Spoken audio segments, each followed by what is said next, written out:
Why this flood was 10 times worse than it should have been. In 36 hours, this storm dropped roughly 200 millimeters of rain over a single metropolitan area. That is a lot of water, but it is not, by itself, a catastrophic amount. The same region has handled similar rainfall totals before, without its streets becoming rivers, and without people drowning in their cars. Something made this flood different, and the honest answer is not one thing. It is three, and they stacked on top of each other in a way that multiplied the damage far beyond what the rainfall alone should have produced. The first factor is the atmosphere itself, and it is the one that has changed the most in the last few decades. A warmer atmosphere holds more water vapor. The relationship is governed by basic physics, and it has a name: the Clausius-Clapeyron equation. For every degree Celsius of warming, the atmosphere can hold roughly 7% more moisture. That does not sound dramatic until you apply it to an extreme rainfall event. A storm that would have produced 150 millimeters of rain in 1990 can now produce 180 or 190 millimeters under the same synoptic conditions, simply because the air it draws from is wetter. The storm itself does not have to be larger or more powerful. It just has access to more fuel. The region that flooded has warmed by approximately 1.5 degrees Celsius since pre-industrial levels.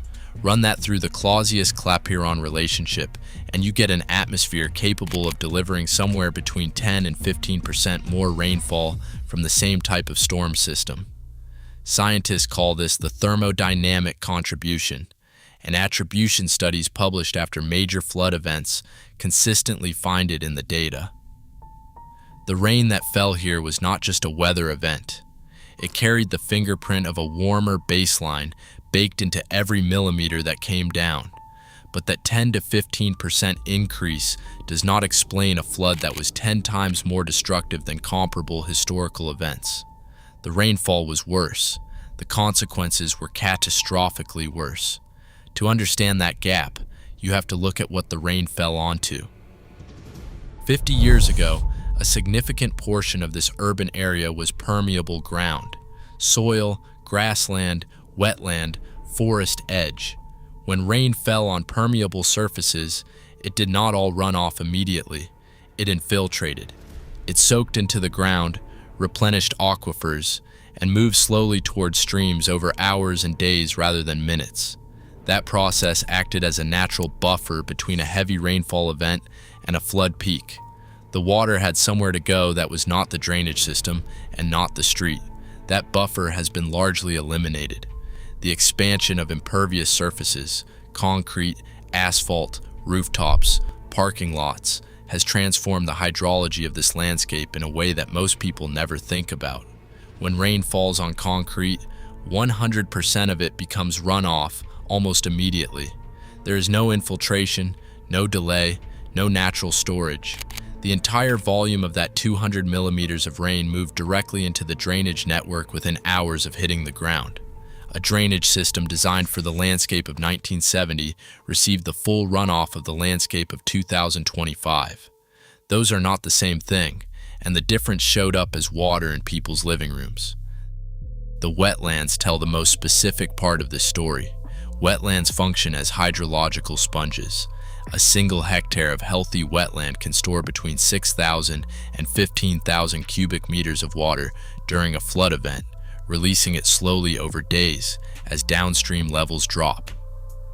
In the decades since this region was developed, a significant proportion of its natural wetland area has been drained, filled, and built on. Each lost hectare is storage capacity that no longer exists. When the 36-hour rainfall event arrived, there was nowhere for that volume to go except into the streets, and into the basements, and into the cars that stalled on roads that had been mapped as safe in a hydrological reality that no longer exists. The third factor is the infrastructure itself, and it is the one that attracts the least attention until something like this happens. Most urban drainage systems in older cities were designed using rainfall data from the mid-20th century. They were built to handle a 1 in 10 year storm, or a 1 in 20-year storm, as defined by the rainfall records available at the time of construction. Those records did not include the rainfall intensities that are now being observed under a warmer climate. A pipe or a channel dimensioned for a storm that was statistically rare in 1965 may now face that same intensity every few years. The infrastructure has not changed. The frequency of extreme events has. There is a claim worth addressing here because it comes up every time a flood makes the news. The claim is that better individual preparation, more sandbags, higher flood barriers around individual properties would have prevented most of the damage. Individual preparation matters. It is not the answer. A city where every resident has sandbags but whose drainage pipes are undersized, whose wetlands have been converted to parking lots, and whose stormwater system was designed for a cooler climate is still a city that floods catastrophically when the right storm arrives. The scale of the problem is infrastructural and systemic. The solution has to be too. 3 things will determine how much worse the next event is. The first is whether local authorities update their flood zone maps using current rainfall projections rather than historical averages. Outdated maps mean new development continues to be approved in areas that are now significantly higher risk than the paperwork reflects. The second is wetland policy.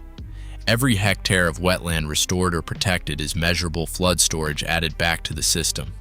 The third is drainage investment. The gap between what urban stormwater infrastructure was designed to handle and what it now routinely receives is quantifiable, and in most cities, it is not being closed at anything close to the rate required. The rainfall that caused this flood was not unprecedented. The damage was.